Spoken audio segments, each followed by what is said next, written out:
یہ باتیں میں آپ کو کیوں بتا رہا ہوں؟ اس لیے کہ اس دور کا بڑا فتنہ ہے، میں آپ کو کبھی نہ بتاتا کہ اس دور کا بڑا فتنہ ہے کہ بعض لوگ صحابہ کرام کی جنگوں کو لے کر، ان کی وارز کو لے کر آپس میں، یعنی انسان جب دنیا پر موجود ہوتا ہے تو وہ مختلف فیصلے کرتا ہے.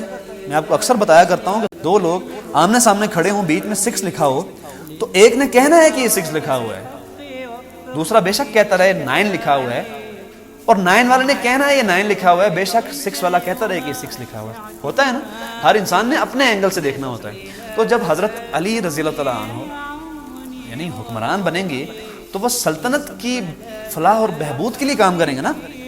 لیکن دوسری طرف اگر کچھ لوگ دیکھیں گے کہ کسی شخص کا بدلہ ہم کو لینا ہے تو وہ بھی تو اس کے لیے اقدام کریں گے.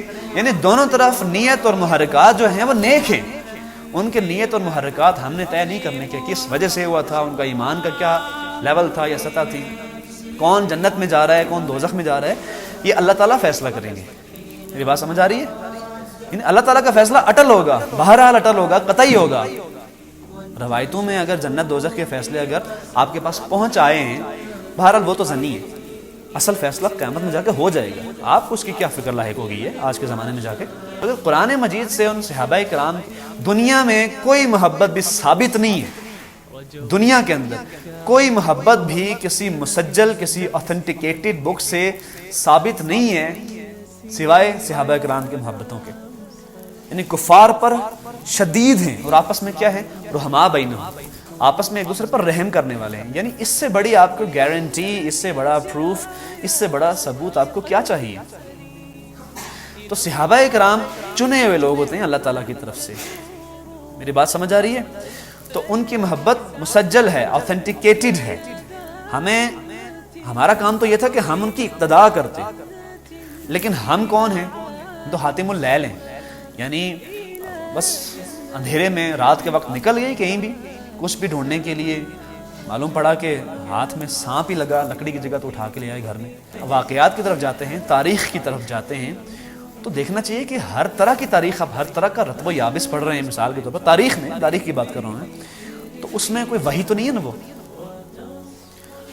رہی احادیث، تو احادیث کا ایک پس منظر ہوتا ہے، وہ ایک خاص مومنٹ کی بات ہوتی ہے. لیکن احادیث کو بھی قرآن مجید کی روشنی میں رکھ کے دیکھنا چاہیے.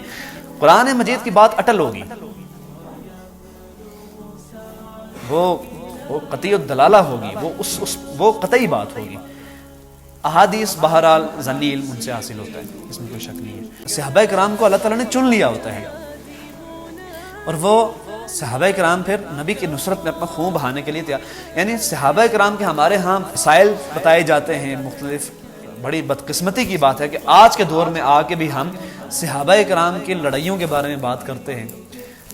ہمیں ویسے آپس کی بات ہے، شرم تو آنی چاہیے نا اس طرح کی باتیں کرتے ہوئے کہ یہ جنگ جمل ہوئی تھی یا صفین ہوئی تھی، اور اس میں ہم صحابہ کرام کے ایمان کو زیر بحث لاتے ہیں کہ کس کا ایمان کیا تھا، اور روایتوں کی بنیاد پر ہم فیصلے کرنا شروع ہو جاتے ہیں. جبکہ روایت تو بہرحال ہر ایک اس پر اگری کرے گا کہ قرآن کے مقابلے میں وہ حیثیت نہیں رکھتی.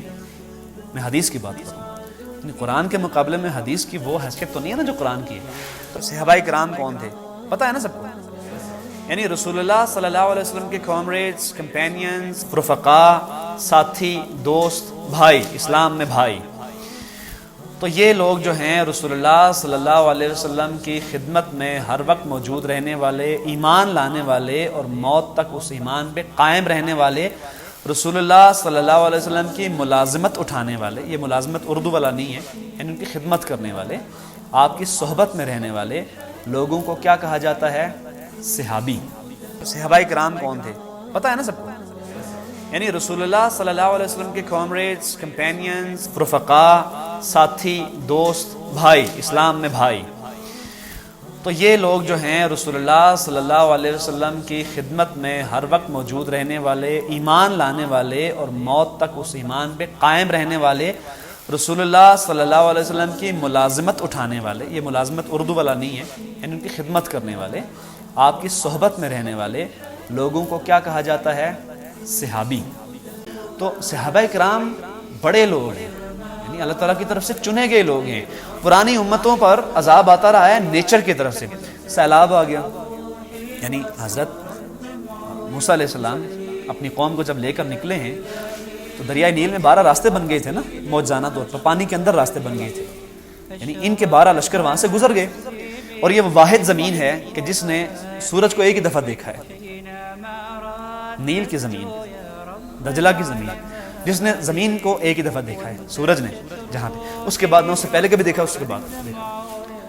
تو اس کے بعد جب جیسے ہی فرعون آیا، فرعون اور اس کا سارا لشکر غرق ہو گیا وہاں پہ، ایسا ہی ہے نا، سیلاب آ گیا، آسمان سے پتھر برس گئے، زوردار آواز آئی جس نے کانوں کے پردے پھاڑ دیے، لوگوں کو ہلاک کر دیا، پتھروں کی بارش ہوگی، یعنی پوری بستی کو اللہ تعالیٰ نے اٹھایا اور پلٹا دیا الٹا۔ یعنی حضرت لوط علیہ السلام کی قوم کے ساتھ ایسے ہی ہوتا نا، بستی کو اٹھایا، ایسے ہی قوم عاد، قوم سمود، یہ تمام قوموں پر عذاب آیا، لیکن اللہ تعالیٰ نے صحابہ کرام کو رسول اللہ صلی اللہ علیہ وسلم کی قوم کے منکرین پر عذاب کے لیے نامزد کر دیا، خود سلیکٹ کیا کہ اب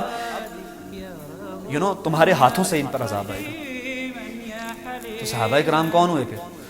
اللہ تعالیٰ کی طرف سے سلیکٹڈ ہوئے نا، اللہ تعالیٰ نے خود ان کا انتخاب کیا، یعنی یہ بدری صحابہ ہوں، سابقون ہوں، یا صغار صحابہ ہوں یا کبار صحابہ ہوں، صحابی تو صحابی ہے نا، ان کے درمیان پھر قدر و منزلت میں اللہ تعالیٰ کے ہاں فرق ہے، معلوم نہیں، ہم اس کا اندازہ نہیں کر سکتے۔ اس میں کوئی شک نہیں ہے کہ دنیاوی طور پر ہم کہہ سکتے ہیں کہ بعض صحابہ ایسے جنہوں نے پہلے ایمان لایا، بعض نے بعد میں، لیکن ہم نے تو اصل میں ان کے فیصلے نہیں کرنے نا، کس کا ایمان کیا تھا۔ تاریخ میں ہر اس چیز کو ہم قبول کرنے کے لیے تیار ہیں کہ جو اسٹیبلش تاریخ سے ثابت ہو جائے، یعنی جنگ جمل ہوئی تھی، جنگ صفین ہوئی تھی، صحابہ کرام کی آپس میں بھی لڑائیاں ہوئی تھیں۔ یہ باتیں میں آپ کو کیوں بتا رہا ہوں؟ اس لیے کہ اس دور کا بڑا فتنہ ہے، میں آپ کو کبھی نہ بتاتا کہ اس دور کا بڑا فتنہ ہے کہ بعض لوگ صحابہ کرام کی جنگوں کو لے کر، ان کی وارز کو لے کر آپس میں، یعنی انسان جب دنیا پر موجود ہوتا ہے تو وہ مختلف فیصلے کرتا ہے۔ میں آپ کو اکثر بتایا کرتا ہوں کہ دو لوگ آمنے سامنے کھڑے ہوں، بیچ میں 6 لکھا ہو، تو ایک نے کہنا ہے کہ یہ 6 لکھا ہوا ہے، دوسرا بے شک کہتا رہے 9 لکھا ہوا ہے، اور 9 والے نے کہنا ہے یہ 9 لکھا ہوا ہے، بے شک 6 والا کہتا رہے کہ یہ 6 لکھا ہوا ہے۔ ہوتا ہے نا، ہر انسان نے اپنے اینگل سے دیکھنا ہوتا ہے۔ تو جب حضرت علی رضی اللہ تعالیٰ عنہ یعنی حکمران بنیں گے تو وہ سلطنت کی فلاح اور بہبود کے لیے کام کریں گے نا، لیکن دوسری طرف اگر کچھ لوگ دیکھیں گے کہ کسی شخص کا بدلہ ہم کو لینا ہے تو وہ بھی تو اس کے لیے اقدام کریں گے۔ یعنی دونوں طرف نیت اور محرکات جو ہیں وہ نیک ہیں، ان کے نیت اور محرکات ہم نے طے نہیں کرنے کے کس وجہ سے ہوا تھا، ان کا ایمان کا کیا لیول تھا یا سطح تھی، کون جنت میں جا رہا ہے کون دوزخ میں جا رہا ہے، یہ اللہ تعالیٰ فیصلہ کریں گے۔ میری بات سمجھ آ رہی ہے؟ یعنی اللہ تعالیٰ کا فیصلہ اٹل ہوگا، بہرحال اٹل ہوگا، قطعی ہوگا۔ روایتوں میں اگر جنت دوزخ کے فیصلے اگر آپ کے پاس پہنچ آئے ہیں، بہرحال وہ تو ظنی ہے، اصل فیصلہ قیامت میں جا کے ہو جائے گا، آپ کو اس کی کیا فکر لاحق ہوگی ہے آج کے زمانے میں جا کے۔ تو یہ میں آپ بتا رہا ہوں کہ صحابہ کرام کے درجات کیا ہیں، صحابہ کرام کی محبتیں، ان کی شفقتیں، ان کی رحم دلیاں آپس میں قرآن مجید سے ثابت ہیں، اس کے لیے آپ کو کہیں اور جانے کی ضرورت نہیں ہے۔ أشرقت نفسي بنور من فؤادي حينما رددت يا رب العباد وانتشت روحي وصار الدمع يجري يا إلهي خذ بقلبي للرشاد